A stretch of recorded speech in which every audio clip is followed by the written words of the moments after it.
Kasi huwag na galawin yan. Baka paano ka pa eh. Ako nagagawa ng apoy. Sige na.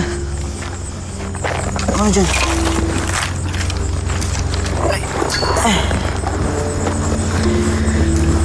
Alam mo, makalabas na tayo sa lugar na to. Pag naabalik na tayo sa lumang bahay, makakauwi na tayo, Lucy. Pero hindi ko pa nakakausap ang papa ko. Eh, ang mama mo, yung kapatid mo, ayaw mo ba silang kausap? Makasama? Alam mo kasi, pabago-bago kasing oras dito eh. Minsan mahaba yung gabi, minsan maigsi. Pero ang hula ko, hinahanap na tayo sa atin. Gusto ko lang naman kasi makaharap ang papa ko. Alam ko yung nararamdaman mo. Ang tatay ko, nagbago rin siya. Kapareho ni papa. Gusto ko na rin umuwi. Para makausap siya. Para malaman kung bakit siya nagkaganon.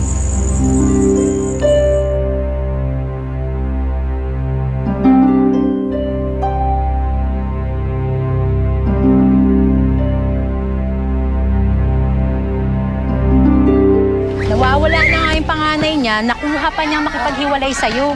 Eh, nasapian na yata ng demonyo yung asawa mo, Dulce. Sinabi mo pa. Eh, maltaki mong ipangalandakan pa niya kay Dulce yung kabit niya. Inay naman sa pagsasalita, Aling Gina.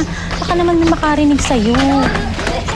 Anong gagawin mo yun? Paglalaban mo yung karapatan niya bilang asawa ni Reden. Para saan pa, di ba? Kung gusto niya nang tapusin yung pagsasama namin, wala naman ako magagawa dun eh. Ganun? Isusuko mo na lang basta-basta?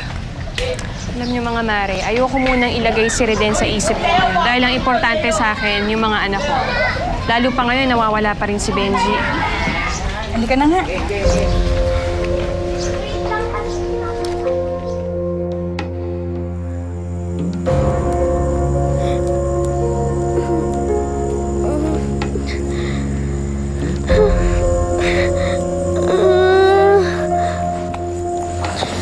Lucy? Lucy, ka lang ba? Sobrang lamig. Sandali. Ulo mo.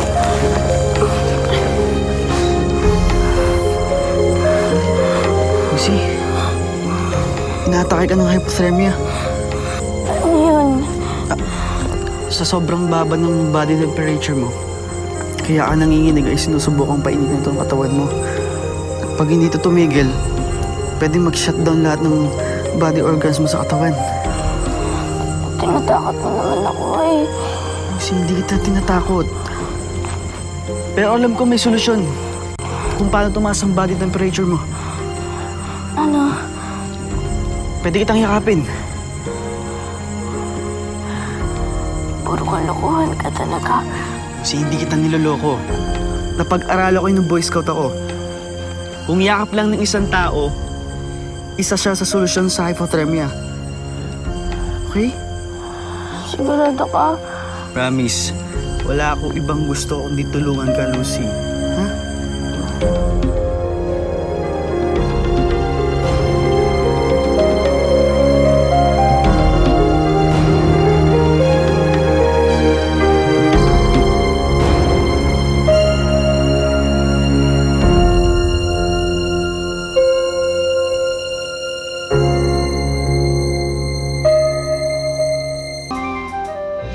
Ano ba naman yan? Sardinas at itlog ang kakainin natin? Anak, pagpasensyahan mo muna kasi wala na tayong budget eh. Healthy naman ang itlog tsaka fish, ate. At masarap pa. Hindi ako nasasapa dyan. Jessie, pwede ba wag ka nalang maging mapili sa pagkain? Kumain na lang kayo ng kapatid mo. Alam mo, Nay, pati yung rice natin, walang laman kundi tubig. Ikaw ba talaga hindi ka na marunong magpo at opo? Hindi ba sinabi ko sa inyo na kailangan natin magtipid dahil konti na lang ang perang hawak ko? Ayun naman pala eh. May pera pa kayo. Huwag niyo kaming tipirin. Kung gusto niyo, tipirin niyo ang sarili niyo. Di po ba? Kayo po ang nanay namin. Ate, kumain ka. Huwag mo na pahirapan si inay. Alam mo, mas gusto ko pang magutom kaysa kainin yan. Ate!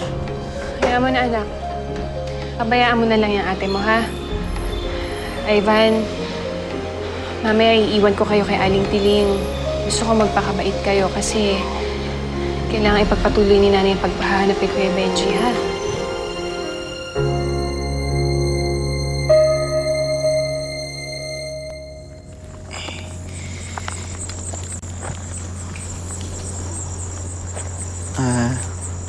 Lucy? Oh, minom ko muna ng tubig.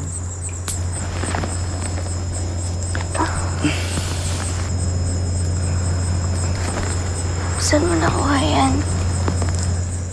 Pinakulo ko yung yelo dun sa pinagkakitaan ko sa'yo. Thank you. Parang tubig lang, thank you ka na agad.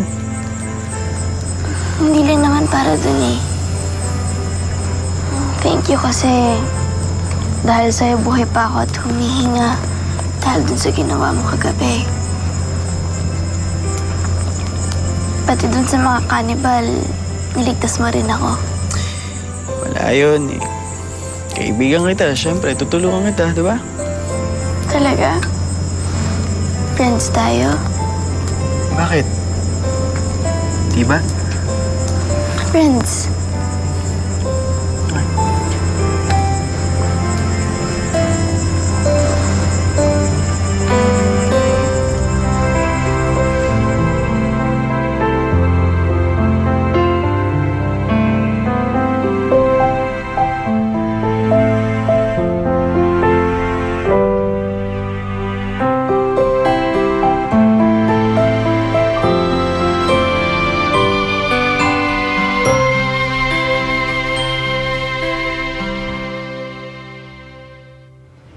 This is bad. Bad? Nagkabati na sila, madam. That's good.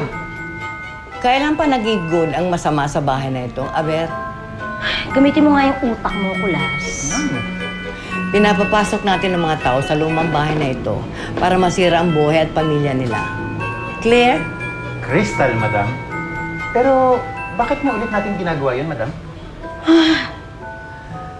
Dahil Kulas gusto ng bahay na ito. Kaya sige na, pakawalan mo na yung dalawang bata sa kanilang lungga. Go, go, go, go, go, go! Yes, madam. Mikay! Madam, Ang init. It's so hot. really it is. Dapat si That's better.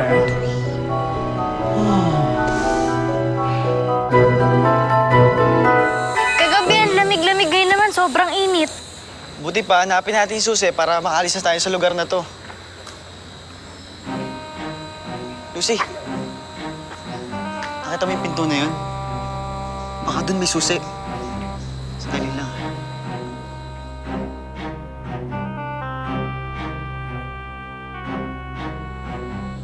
Papa? Papa! Papa! Lucy, walang susi dito! Lucy! Papa! Benji! Benji! Benji!